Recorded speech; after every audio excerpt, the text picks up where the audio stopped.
Perfect. Yeah, I think we're So recording now. great. So the recording will be available to you after the meeting, and the slides should be up in the chat box as well. Okay, so you should have access to that. Okay, so Aisling, I'm going to hand over to you. Thank you. Perfect. Thanks, Patsy. Well, you're all very welcome. So I suppose I was invited today off the foot of last year. I think it was actually this week last year. My colleagues and I gave this talk, or a talk similar to it, just on careers in psychology. But lo and behold, people were very fascinated by my career in counselling and psychotherapy. So hopefully I'll convert a lot of you to the idea of an alternative option for a lot of you who are thinking of a career in the mental health field.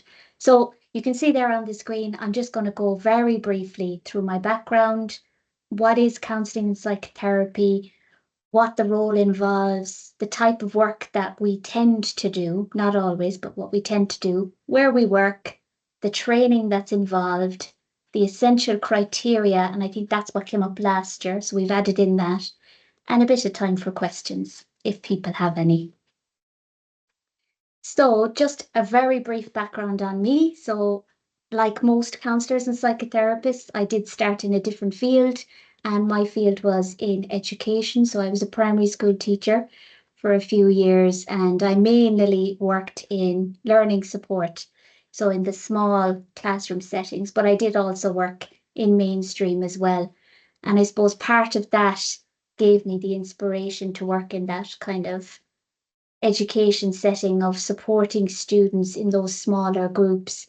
So from there, I did take inspiration and decided to go into a totally different field. And I started training in counselling and psychotherapy. And since then, I've mainly worked in the education field, so in higher education Ireland. You can see it there in the screen. I'm a member of the Irish Association of Counselling and Psychotherapy, the psychological counsellors in higher education Ireland. There's 190 of us at the moment throughout Ireland in this specialism. And I'm also a member of the Mindfulness Institute for Emerging Adults. So I deliver mindfulness classes here on the campus, and I have a background in mindfulness teaching as well. So that's kind of just a very brief overview of my educational background. But I suppose it's important to know what a counsellor and a psychotherapist is, because you've often heard those titles used interchangeably, because they can be. So I use both titles and both are valid. And in Ireland, accreditation bodies are how we currently regulate and uphold our practice in our field. So at the moment in Ireland, there is currently no legal restrictions or an official licensing of our role, like in psychology, which hopefully will be coming under CORU regulations this year.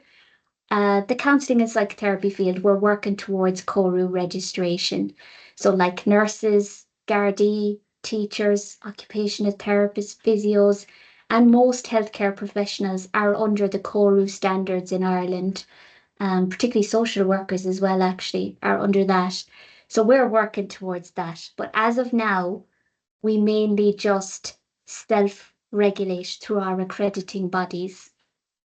So, a counselor or a psychotherapist, whichever title you use interchangeably, they tend to specialize in one particular therapy modality, whether it's cognitive behavioral therapy, psychodynamic, humanistic, which is my background, gestalt, or creative art therapies as well, or child therapy. So we can go into many specialisms, and the specialisms can then get even more specific with further training, whether it's addiction, child, adolescent, bereavement, or in my case, third level counselling, which is my specialism. So the title is all encompassing for both names. We use both. So this is quite self-explanatory, but just a brief overview of what therapy is, talk therapy in particular. So it's a confidential process. So clients come to me looking for a safe and supportive environment where they aren't judged. They can discuss and explore what's going on for them in their lives, their feelings and their experiences. And the core of a counseling relationship, a psychotherapeutic relationship, is the relationship. It's not necessarily the modality, the skills or the clinical background, though they are important, it is the one-to-one relationship that we develop with the person in the room. That tends to be the feedback and the wide amount of research done on psychotherapy. It tends to be the thing that's most helpful. It's how we click with the other person. So providing care in a professionally helpful way to clients so that they can identify their problem. They can find new constructive ways of working with their problem. So in my work, for example, I work in a short-term modality, so it's very brief, it's very solution focused. It helps people identify a singular problem that they can work on for a couple of weeks to help them in their college life. But that's only one type of psychotherapy. There's also long-term therapy, which, as I'm sure many on this call may know, is quite, difficult to access in Ireland, unless it is private. So there are long-term options out there too. But overall, psychotherapy and counselling is a non-diagnostic, non-medical model of support. We do not clinically assess with the criteria of the DSM to diagnose and confirm the mental health status of a person. That would be the role of a psychologist, and furthermore, a psychiatrist in a multidisciplinary team. They would work together. If anyone here on this call is a future psychologist, that would be your role in the mental health field. A counsellor, it's about the therapeutic relationship and working towards identifying the issue and the problem that the person has, processing their feelings and experiences, rather than the case formulation and the diagnosis. So that's kind of the main process of therapy. So then the type of work that we do, so that is the process, but the process can look different in different settings. So since COVID, we have been both online and in person, but there also are asynchronous options out there. So, for example, in UL, we have Silver Cloud, which is an asynchronous type of support. And that basically means that it isn't live, but you might have a professional providing supportive feedback via an online platform. It could be through emails or a talk platform. So there is asynchronous options as well. But for most therapists, it's usually one-to-one talk therapy. There's also group therapy, couple and family therapy, which usually requires more training and more specialism. And in our day-to-day work as therapists, we tend to screen, assess the needs of the person, and in some cases, if psychotherapy or talk therapy is not what the person needs, we will often play an important role in referring to secondary adult mental health services, which could be psychology, or tertiary care services, which could be a combination of psychology and psychiatry. We also engage in supervision. So depending on your level of experience and qualification, every month we would attend supervision. I actually attend supervision a couple of times a month, just based on my clinical caseload. And it's an important part of not only informing what we do, but in supporting the person of the therapist so that we have camaraderie, because therapy is obviously, uh, an intimate experience between two people in a room, and the therapist needs that support and development. It means we can uphold best practice as well, learn things from our peers, and get that restorative support in the work. So the type of work we do tends to be either private, which is, in your own clinical practice, or we also work within teams like I do here in UL, or in multidisciplinary teams. So in certain organizations like the HSE, I could be a psychotherapist, but I could also be working with a public health nurse, a psychologist, a psychiatrist, a GP. So our work doesn't necessarily stop with just us. It's not just in isolation. Some psychotherapists also deviate a little bit from our work and also go into the training side, working and lecturing, or in mentoring as well.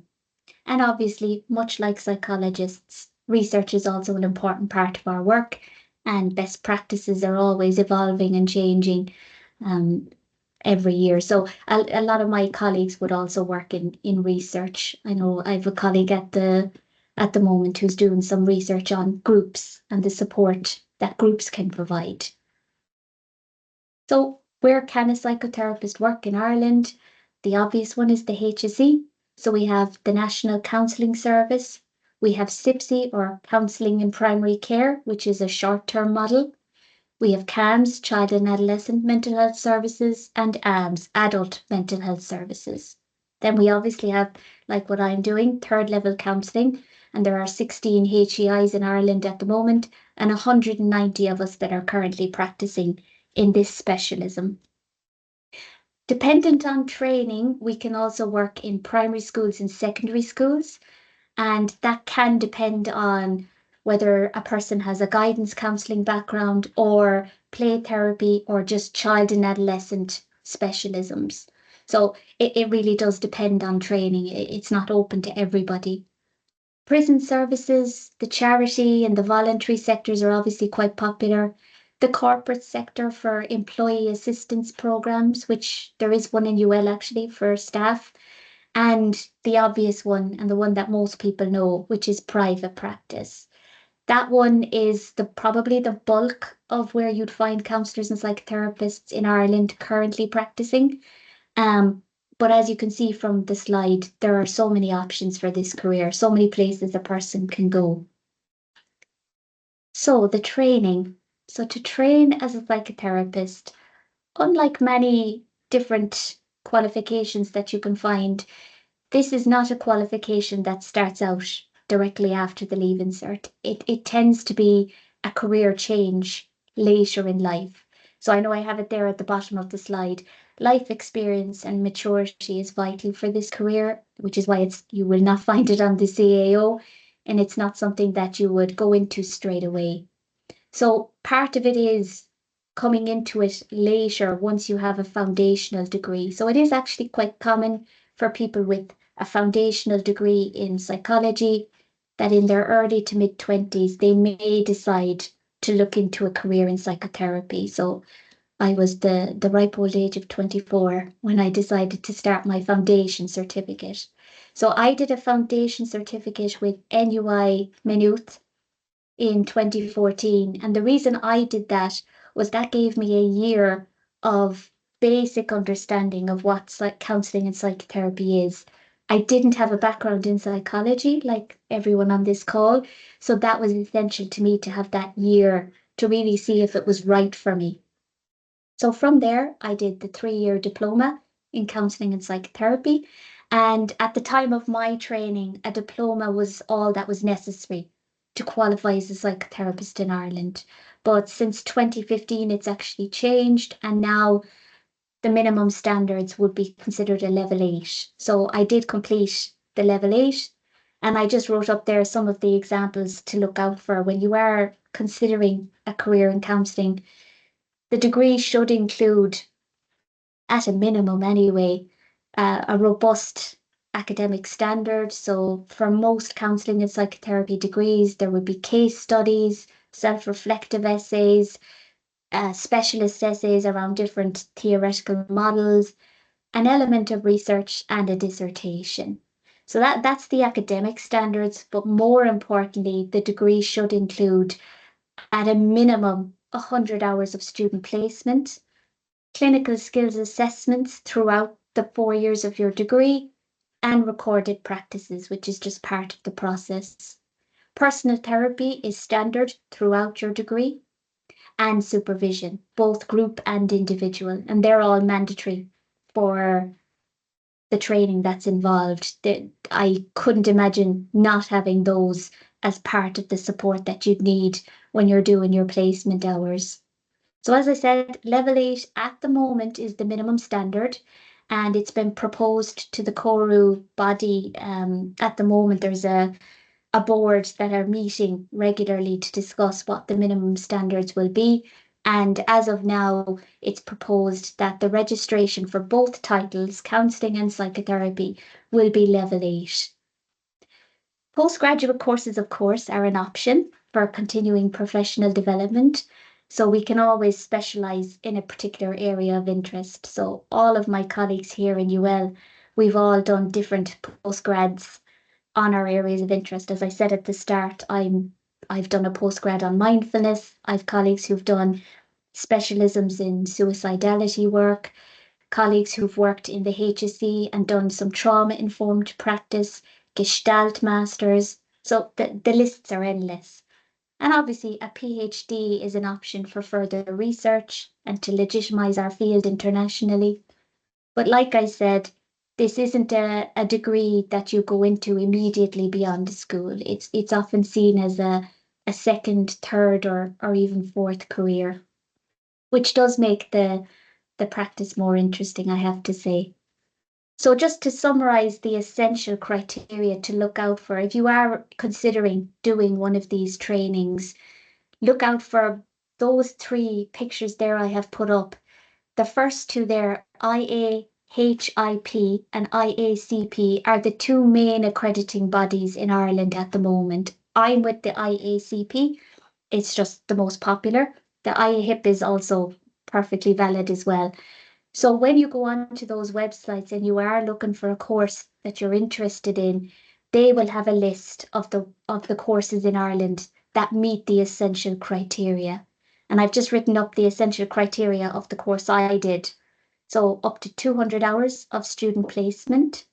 And once qualified and the degree is finished, in order to become a fully accredited counsellor in Ireland, you need a minimum of 450 post qualification hours done. Then you can apply to be a full member. But I was actually a student member the whole way through my training. So since 2014, I've paid into my membership to the IACP. And that gave me all the information I needed and the support as well. A great way to network and get some free CPD as well, which is always handy. So continuing professional development is an essential criteria. So for the IACP, I have to do a minimum of 30 hours a year, but I think it's closer to 100, especially with UL. We're always doing some kind of course and training. Supervision is mandatory, so it depends on your level of qualification. So if you're a newly qualified therapist, for every 10 clients you see, you have to go to supervision. And then once you're fully accredited and qualified, for every 20 clients you see, you have to go to supervision. So for most of us, if not all of us in the field, we would go at a minimum once a month. But for example, in UL, all of my colleagues, we go a minimum twice a month. We do both personal supervision and we do a group supervision so that we're making sure not only are we doing best practice, but that we're supporting each other in the work. Personal therapy is also an essential criteria. It goes without saying that the work is sometimes heavy, sometimes profound, and sometimes emotionally quite a lot to hold for one person. So personal therapy is hugely important, and that we work through our own personal stories before we start working with a person. So personal therapy throughout the life of a psychotherapist will be very normal, very typical to go in and out of personal therapy intermittently throughout your career. And finally, other mental health work experience, although this isn't mandatory criteria, I would consider this essential criteria as well. So most people who enter the field have some kind of background or interest in mental health outside of just the profession. So it could be volunteering with the Samaritans, working with the Irish Society for the Prevention of Cruelty to Children. It could be working with the RCC.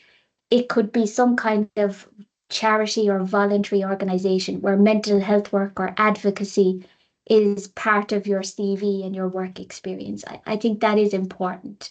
And all of that to say, this is what my field are proposing for the CORU standards for regulating the profession, just like social care work and all of the other healthcare fields.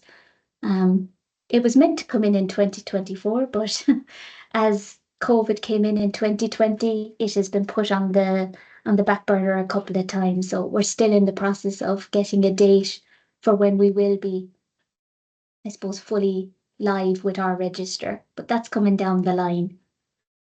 So that is me. That's a whistle-stop tour of counselling and psychotherapy. So I'll leave the floor open to any questions, or if there's any follow-up comments or feedback, it's more than welcome. And if Patsy wants to jump in as well, you're welcome to do so. Yes, Aisling, I have a question for you. So Fire you're away. saying, so even say if one of the students here today is in their final year of psychology, they'll still have to go on and do another level 8 qualification in counselling Yes, and or psychotherapy afterwards. absolutely. Okay, before they can go on and do a postgrad or a specialisation in a particular area. So they will need to do Yes, another level 8, but it's part-time, so they can do it while they're working. yes. And I should have added there, some courses are now putting their final year, the fourth year of the degree, and you can convert it to a level 9 master's. So in your fourth year, you can convert it to a level 9 master's. Not all colleges do that. Just off the top of my head, I know the Gestalt Institute in Sligo does that, so that your final year is your master's. So there are a few colleges where by the end of the 4 years, you could have a level 9 Okay, if that was okay. important. But in terms of Coro, it's not important. Yeah, yeah. And these courses, they can all be done part-time while working. There are no full-time. There Mhm. are no full-time courses, and there is a reason for that. Again, what I said there a while ago, life experience is really important. And although you can gain brilliant academic experience in the classroom, you need time to experience that outside of the classroom. So, for example, when I was doing my degree with PCI College, Monday to Friday, I was here in lovely UL doing some of my placement hours. I was in a low cost service in a charity doing some placement hours, and I was working in a school promoting mental health.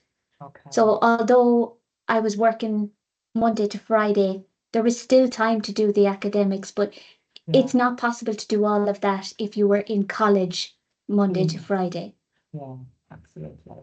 And you know the foundation certificate, Yes, is that before you start your degree, your level 8? So that's yes. another year and then you'd start the level 8. And so, some colleges have now made that foundation certificate much shorter.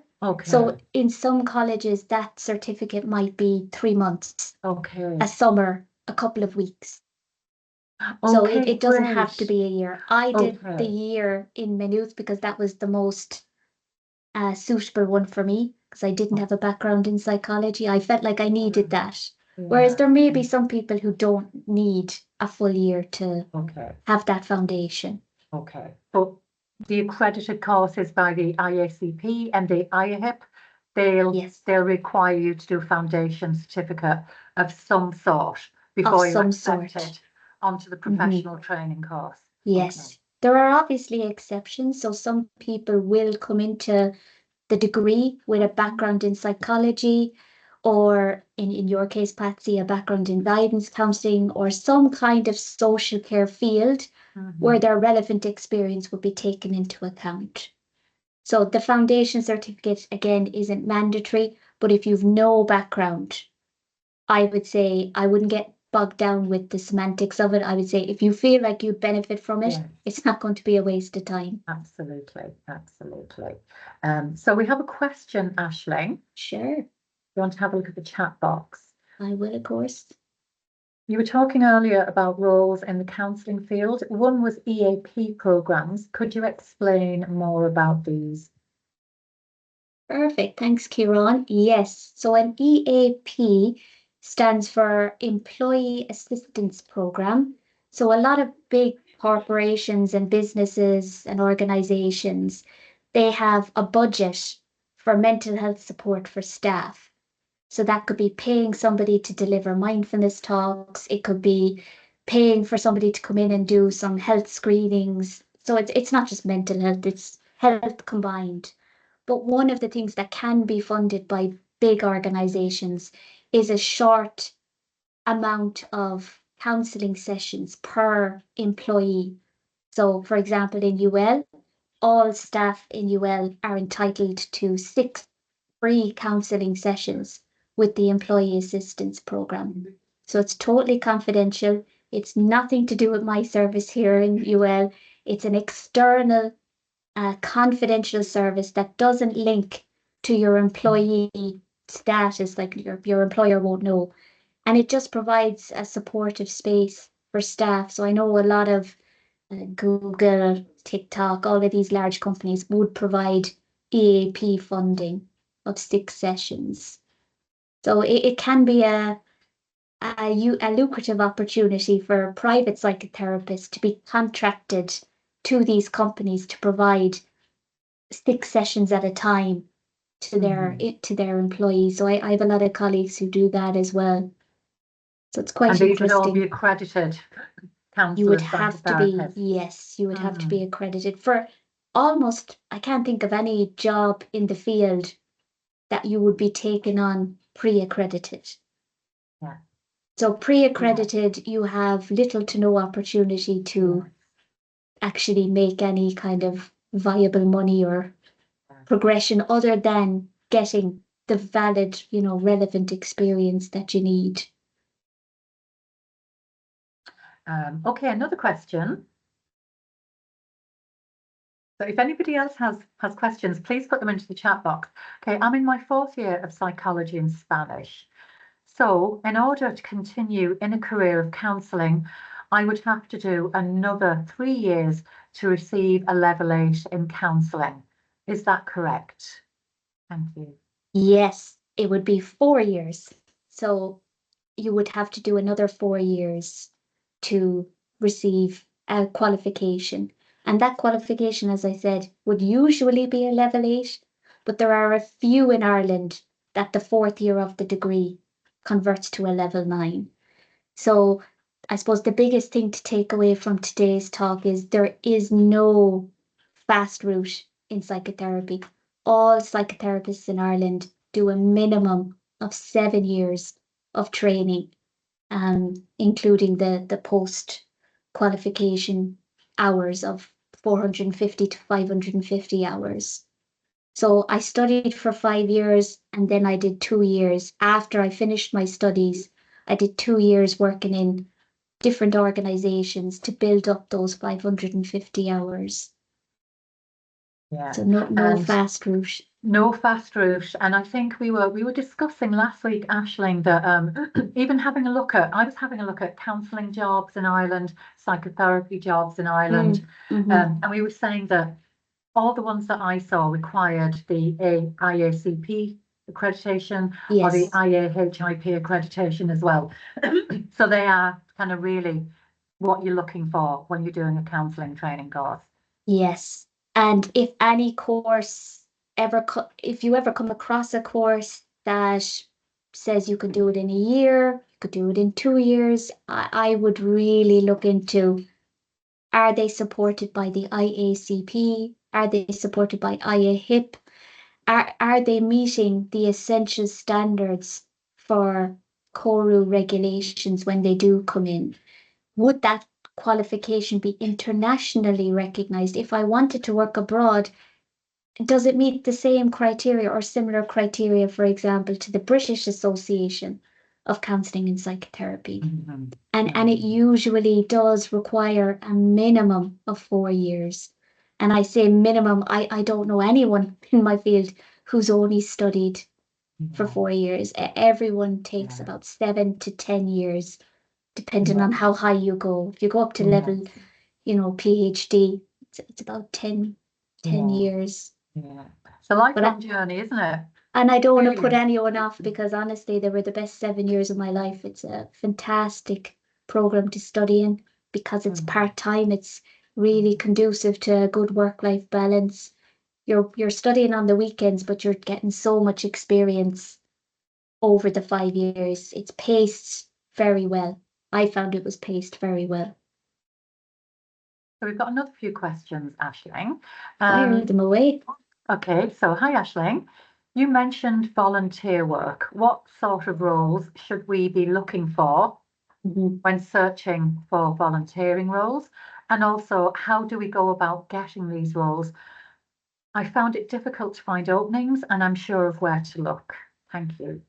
Yes, I found this was the most helpful for me, even just at the age that I was. It's rarer to start in this field young. It's more common to be a bit older, but with primary school teaching, you graduate quite young, and I'd already a few years behind me. But with volunteering, I found the more local, the better. So there could be a local mental health association where you could volunteer. There are specialist trainings as well, like the Samaritans. The Samaritans provide a very robust training of befriending support, which isn't counselling, but very complementary to counselling skills. A website I use is called The Wheel. I think it's called The Wheel. It's a very good one to look up volunteering opportunities. And obviously, Volunteer Ireland is a very good one. But if you wanted convenience, I would say pop down to UL, the volunteering, the PVA office. There's volunteering opportunities, like at the moment, the Student Affairs Department have a Be Mindful program, which is a 4-week program, runs every semester, and you get volunteer hours. But it's a way of finding out what mental health charities are in the area, what kind of role would you be suited to. So colleagues of mine have volunteered and trained with the Rape Crisis Centre, Mental Health Association of Ireland, the Psychological Society of Ireland, the PSI, which I'm sure a lot of you are student members of, and if you're not, you should be. All of those kind of charities would have volunteering opportunities. So for me, it was the Ennis Mental Health Association. I volunteered in summer camps for children from disadvantaged backgrounds. So there are places you can go. Very easy to find anywhere, especially when it comes to volunteering. You're not getting paid, so they're going to jump at the bit if any of you ever have an interest Absolutely. or an idea of something you want to do. Yeah. Barrettstown, also very good, working with very, Yes. very sick children. They're also looking for Yep. volunteers for the Easter holidays, for the summer holidays. You'll get your accommodation. You'll be looked Yes. after. Again, it's volunteering, but you'd be looked after. It might be only for a week. I put a couple of links in there as well that you mentioned. Brilliant. So UL Student Volunteer, the Wheel, Childline, the Samaritans. There are so many opportunities. And as a UL student, definitely the first place to start would be UL Student Volunteer, I think. Lots of Definitely. local organisations recruiting volunteers there. Okay, so another question. Are there organisations that can fund your studies? In psychotherapy, there are some universities. So, for example, and I'm smiling because I didn't think of this when I was applying, but for example, PCI, the college I did my degree in, they have a scholarship every year, and your full 4 years can be paid. So they award that. It's called the Liam McCarthy Award. They award that every year. Other than that, no, because we're not an official licensed and regulated profession, we don't meet the criteria for funding in the same way psychology degrees and the doctorate programs in Ireland are funded at the moment. Because we're not in any of the national universities like UL, you won't find a counselling and psychotherapy degree in UL. They tend to be with those private colleges.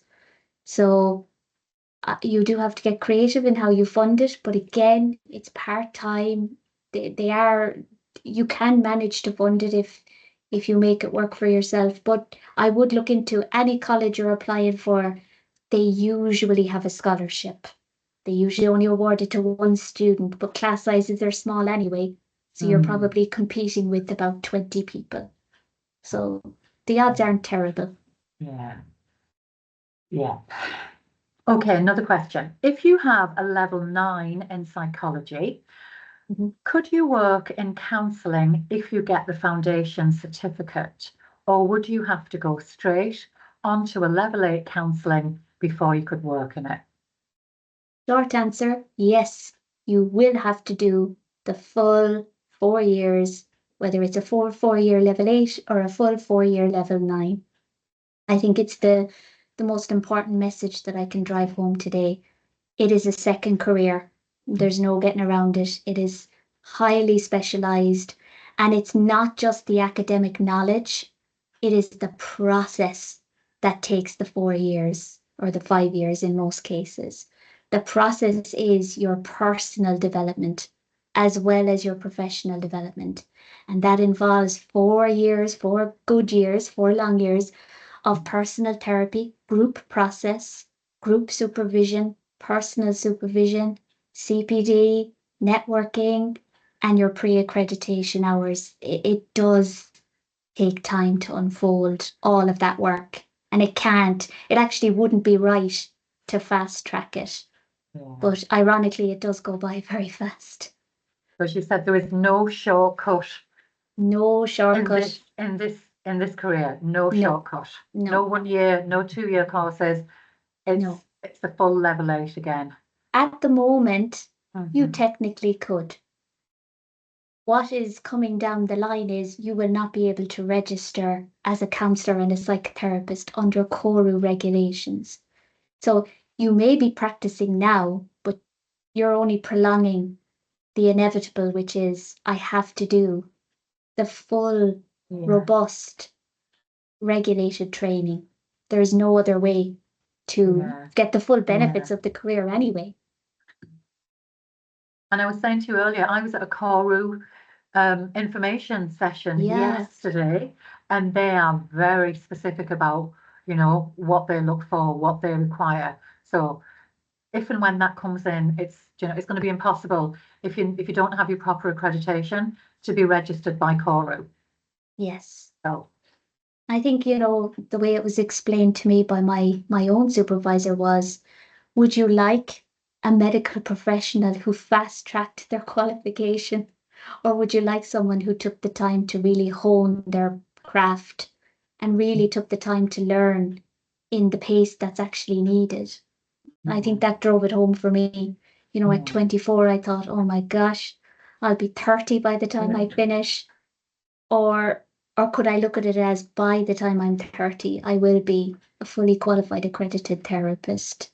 And it's the only way to look at it because the process is so rewarding and meaningful and enjoyable and hard, but so is anything.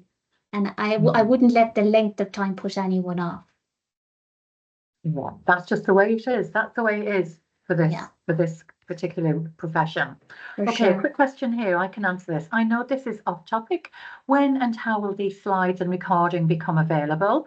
Okay, so as soon as this session is finished, the recording will be available. The slides should also be available in the chat section. What I'm going to do though is I'm going to convert this recording into a YouTube video, and I'm going to send it to the psychology department, and they will send you the link to the video, and I'll also attach the slides in a PDF format, so you should be able to all get them. If anybody here isn't studying psychology, if you're studying another degree like an arts degree, you can just email me at patsy.ryan@ul.ie, and I'll send you the video and the slides as well, just so you don't miss out. Okay, another few questions here. Okay, hi, I'm a final year psychology student at UL. Would you recommend any particular area to get work experience in to see if this career path might be suited to you? Yes. My biggest suggestion would be to do something front facing. So not something in the kind of background like research or helping out in an administrative or a shadowing role. I would try and find something where you will really have to use your listening skills, your people skills, your emotional intelligence skills. So for me, obviously, I had the advantage as a primary school teacher. I had the one-to-ones with my children. And then I went and I volunteered with the summer camps and with other front-facing volunteering opportunities. I also volunteered with, I don't know, does anyone here on this call know the July provision program in primary schools where you can support a child with kind of it's almost like a one-to-one level of support throughout the month of July.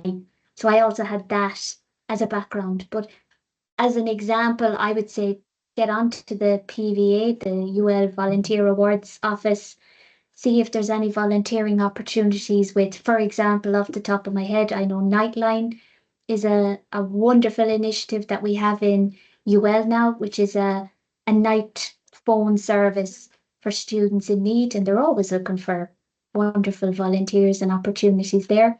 The Be Mindful program, as I said, there's also opportunities to co-facilitate groups. I know last year we had gorgeous group in the counselling department, the Body Project, which is to help students with body image concerns. And we were really looking for psychology students in particular to help co-facilitate that. Obviously, Aware, if any of you have heard of Aware, they provide depression and, co-facilitated support groups. Grow, obviously I've mentioned the Samaritans, Childline, the ISPCC. I always forget which letters are which is the animal and which is the child. So they're all examples of opportunities that have the front-facing human skills. So a bit of a step back from just the research and the academic skills, I would say, is the best bet. Absolutely. Build up your volunteering experience as much as you can. Weekends, the summer, part-time, even if it's an hour or 2 hours a week, just try and build it up. Okay, another question. Does your foundation in psychology need to be PSI accredited in order to enter the psychotherapy route? Well, that's an interesting question because you don't even need a psychology background to enter the psychotherapy route. I'm sure there are some students on this call who aren't in a psychology course. They could be doing English and Spanish for all I know. And I did obviously primary school teaching. So any psychology degree is going to be PSI compliant. And obviously with PSI, they have different CORU regulations. It's a completely different field, but I know with PSI at the moment, they're going through the CORU standards and the minimum is going to be level 9, but to go into clinical skills, ideally a PhD. Because you're in UL and you're doing a psychology degree, maybe that already meets the criteria. But for psychotherapy, if you've no background at all in psychology or social work or mental health care fields, there's a lot of psychiatric nurses who go into psychotherapy. I would say do the foundation certificate and then get onto the level 8 or level 9 4-year degree. So I don't think we have any more questions coming in, Aisling. No problem. And it's 1:45. So Aisling, thank you so much. That was so insightful and so informative because, as I've said before, this whole area is a bit of a minefield. It's great to get some, really useful and accurate information. So thanks a million for today. And thank you everybody for coming along today. Hope you have a great afternoon. I'm going to watch the telly now to see how Micheál Martin is getting on in the White House. But thanks everybody for coming along, and I will send out the slides and the video link. And yeah, that's it. So thank you everyone. Thanks Aisling. Take care. Bye-bye. Thanks very much everyone. Thank you everyone. Bye-bye.